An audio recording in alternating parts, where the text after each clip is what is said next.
Hello and welcome to the CANNAMAN weekly newsfeed. This is going to be a weekly update which is going to cover information in the UK and bits and pieces internationally. So let's talk cannabis. The second medical cannabis centre in the UK was opened in Bristol. May Wellness Centre, which with the other centre being in Greater Manchester, allows patients to be seen who may be suffering from chronic pain, anxiety, depression and post-traumatic stress disorder. This is obviously a step forward for the UK, which previously has had no means of gaining any form of medical access for patients whatsoever. However, negative attachments are the initial £150 initial consultation and the £50 follow-up consultation for individuals who may be requiring this kind of treatment. This is ridiculous. Obviously, £150 for an initial consultation. The average person, in particular the average person in medical need, daily medical need, will not have this kind of money. This won't be efficient for the wider public.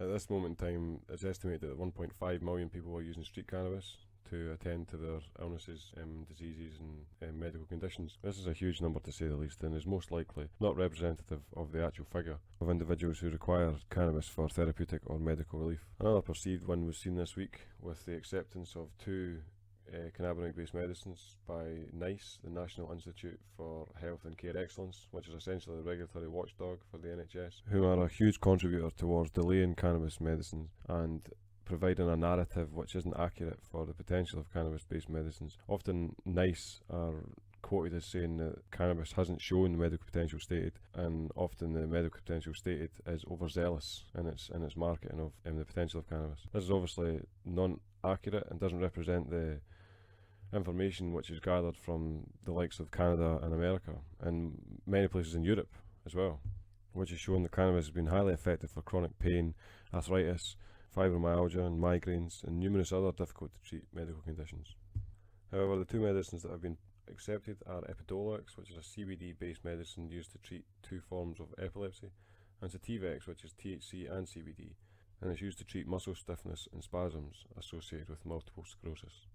An interesting point to be made is that NICE have specifically stated that these medicines cannot be used for pain, muscular pain associated with multiple sclerosis. So muscular stiffness and spasms is acceptable, however pain does not conform to their regulations. It's these kind of walls that get put in place that make the British approach to cannabis medicine actually behind North Korea, which accept cannabis use. It's absolutely ridiculous that the British have this approach, and it's provided under the narrative of public health and public care excellence. It's irony at its highest level. The Guardian actually articulated this position quite well this week by describing that the British approach towards cannabis-based medicines was inhumane and absurd, which is exactly what it is. The thing to remember is we are humans who have an endocannabinoid system which functions much like every other system, which can be benefited from phytonutrients. The phytonutrients in this circumstance for our endocannabinoid system are cannabis-based phytonutrients. These are phytochemicals, cannabinoids, terpenes and the like, which directly benefit the endocannabinoid system of the user. Cannabis doesn't know if it's being used medicinally or recreationally. It benefits all the same. If you'd like to contribute towards the CANNAMAN weekly newsfeed, or you have an idea of a video of cannabis you'd like to see uploaded, then please send the information and the request to the email on the link in the description box below.